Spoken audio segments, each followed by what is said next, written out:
Hello dear students, welcome to our channel educational goal. और हमारी जो ग्रामेटिकल सेक्शन की जो सीरीज चल रही है उसमें 2020 का जो क्वेश्चन पेपर एग्जाम में आया था उसमें जो ग्रामर आई थी उसका आज ये वीडियो है। तो देखते हैं। पहले फिल इन द ब्लैंक्स। पहला है आयरन इज, फिर डेडेडेस यूजफुल मेटल। देखिए अब इसमें आया यूजफुल। पहली जो ध्वनि है वो क्या है, य। और यह क्या है, एक व्यंजन है, कंसोनेंट है। और कंसोनेंट में हम क्या लगाते हैं, ए लगाते हैं। तो iron is a useful metal. कोई यू देखकर एन ना लगाएं, हमें ध्वनि पर ध्यान देना है। ध्वनि या है और या एक कंसोनेंट साउंड है। आगे देखते हैं। अगला है ही हैज़ हार्डली। देखो हार्डली पे ध्यान दो पहले। तो हार्डली एक ऐसा शब्द है जिसको हम अंग्रेजी में कहते हैं सेमी नेगेटिव।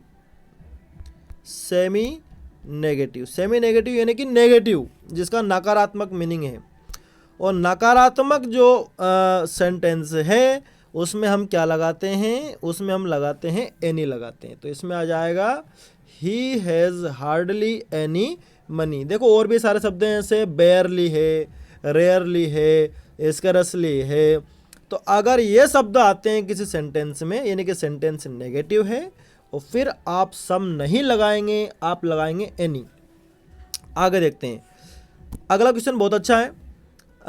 इसमें जो यूज्ड टू का एक यूज होता है, एक प्रयोग है यूज्ड टू का। यूज्ड टू मॉडल है जिसका मतलब होता है आदत।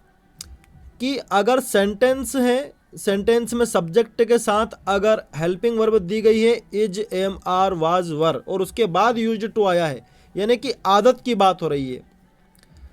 तो क्या है इसका मतलब कि आई एम यूज्ड टू, मुझे आदत है। अगर सेंटेंस में सब्जेक्ट के साथ इज, एम, आर, वाज, वर आता है तो फिर जो वर्ब आएगी उसमें आई एन जी आना कंपलसरी है। ये नियम मैं आपको बता रहा हूं। हम अक्सर देखते हैं अगर ये ऐसा होता आई यूज्ड टू, फिर हम वेट लिखते अगर आई यूज्ड टू होता तो। लेकिन आई एम आ गया है यानी कि अब आदत की बात हो रही है कि मुझे तो आदत है पंक्तियों कतार में खड़े रहने की। तो इसमें आप क्या लिखेंगे, इसमें लिखेंगे आप वेटिंग। क्या लिखेंगे, वेटिंग लिखेंगे। ठीक है, वेट नहीं लिखेंगे। अगर आई यूज्ड टू होता तो फिर हम कहते हैं वेट। ऑफिस का मतलब होता कि मुझे तो कतार में खड़े रहने की आदत थी, पुरानी बात। लेकिन आई एम आया है यानी कि आदत है। तो I am used to waiting in queues. ठीक है, आगे देखते हैं। He is good. देखिए गुड, जो गुड के साथ हमेशा जो प्रिपरेशन यूज होता है वो क्या यूज होता है, एट। क्या यूज होता है, एट। आपको देखकर तो ये लग रहा होगा कि इसमें इन लिख दें हम, ही इज गुड इन इंग्लिश। नहीं, अगर आप हिंदी के अर्थ पर जाओगे तो गलत कर दोगे। गुड जो एडजेक्टिव है उसके साथ जो प्रपोजिशन लगता है वो लगता है at. He is good at English, वो इंग्लिश में अच्छा है। ठीक है, आगे देखते हैं। अगला पैसिव वॉइस का है कि जो कॉटन है वो कहाँ उगाई जाती है, इजिप्ट में उगा। कॉटन इज, देखो कॉटन आ गया, फिर हेल्पिंग वर्ब आ गई, अब वर्ब की थर्ड फॉर्म। तो हम इसमें क्या लिखेंगे, हम इसमें लिखेंगे ग्रोन। क्या लिखेंगे, ग्रोन। तो cotton is grown in Egypt. ठीक है, ये पैसिव सेंटेंस है। आगे देखते हैं डू एज डायरेक्टेड। तो पहला है, पहला रीअरेंज करना है। तो देखिए आप लास्ट में इसमें देख पा रहे होंगे कि क्वेश्चन मार्क है और हाउ मेनी भी आया है। तो ठीक है, स्टार्ट करते हैं। हाउ मेनी किसकी बात चल रही है, पेजेस की। तो how many pages are there in this book. तो हाउ मेनी पेजेस, उसके बाद helping verb, are there in this book, कि इस पेज में कितने, इस पुस्तक में कितने पेज हैं, ये इसका मतलब है। ठीक है, देखिए ये प्रैक्टिस से आएंगे। आपकी जो टेक्स्ट बुक है, वर्क बुक है, उसमें जगह जगह पर रीअरेंजमेंट ऑफ सेंटेंस है, वो जितने भी दे रखे हैं उनमें से ही आता है। अच्छे से प्रैक्टिस करें और अगर आप अर्थ कर पाते हो तो आसानी से इनको रीअरेंज कर पाओगे। ठीक है, आगे देखते हैं। He is too poor to pay his fees. So that से बनाना है, आप जानते हैं यहाँ क्या आ जाएगा, यहाँ आ जाएगा सो। ही इज सो पुअर, उसके बाद क्या लगाते हो आप, डेट, फिर इसी सब्जेक्ट को फिर लेते हो, he is so poor that he, फिर आपको क्या यूज़ करना है, कैन नॉट। कैन नॉट क्यों यूज़ करना है, क्योंकि प्रेजेंट टेंस में है। अगर पास्ट में होता तो हम क्या करते, कुड नॉट करते। ये आपको सब यहाँ देख के पता चल जाएगा कि हाँ इज है कि वाज है, और आपका काम बन जाएगा। तो आपने क्या कहा, आपने कहा कि he is so poor that he can not pay his fees. ये हो गया। मैंने पीछे लास्ट में आंसर दिए हैं, आप उनको नोट डाउन कर लेना। सूरज शट द डोर, नेगेटिव बनाना है। पहले तो हमें देखना पड़ेगा कि टेंस कौन सा है। तो सूरज शट आया है। देखो शट एक ऐसी वर्ब है जिसकी तीनों फॉर्म एक जैसी होती है, शट शट शट, ये एक वीक वर्ब है। अगर ये प्रेजेंट इंडिफिनिट टेंस का होता तो शट के साथ एस भी लगा होता, यानी कि प्रेजेंट इंडिफिनिट टेंस का तो नहीं है। अब वर्ब की सेकंड फॉर्म भी यही होती है, यानी कि ये पास्ट इंडिफिनिट का है। तो हम इसका जो नेगेटिव बनाएंगे वो डिड नॉट से बनाएंगे। तो क्या बनेगा, सूरज डिड नॉट, और फिर वर्ब की फर्स्ट फॉर्म भी यही होती है, शट द डोर। ठीक है, तो Suraj did not shut the door. आगे देखते हैं, she watch movie for 2 hours.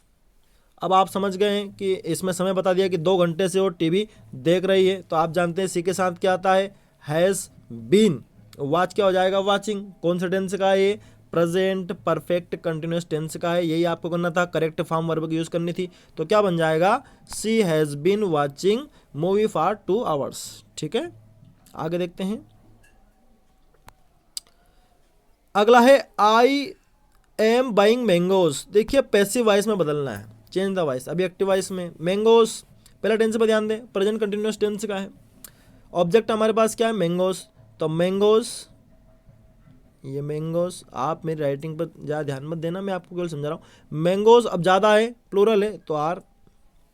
उसके बाद बीइंग, मैंगोज आर बीइंग। मैं आपको बता चुका हूँ कि अगर कंटिन्यूस है तो उसमें हम बीइंग लगाते हैं हेल्पिंग वर्ब के बाद। तो मैंगोज आर बीइंग, और वर्ब की थर्ड फॉर्म, बाय की थर्ड फॉर्म बॉट, BOUGST। तो mangoes are being bought by, I का ऑब्जेक्टिव क्या केस क्या हो जाएगा, मी। तो mangoes are being bought by me.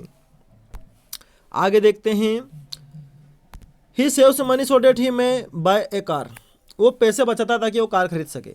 Non finite clause से बनाना है। तो देखिए हमारे पास इसमें इसका जो लास्ट में हम देखते हैं बाय जो लिखा है, इस वर्ब के सामने हमें सिर्फ टू लगाना पड़ेगा। देखिए कैसे मैं बना रहा हूँ, मैं कह रहा हूँ he saves money to buy a car, कि वो कार खरीदने के लिए पैसे बचाता। ये आपका नॉन फाइनाइट क्लॉज हो गया। कैसे हो गया मैं आपको बता देता हूँ।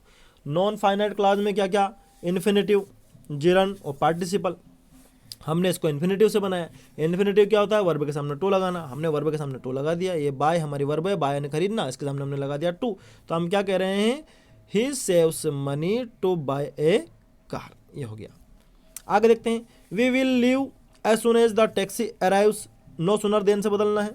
तो देखिए इसमें एज सुन एज वाला जो क्लॉज है ये बाद में आया है, तो हमें यहाँ देखना पड़ेगा। एज सुन एज के स्थान पर हमें क्या लेना है, नो सुनर। तो हमने एज सुन एज के स्थान पर हम लिख देंगे नो सुनर, नो सुनर।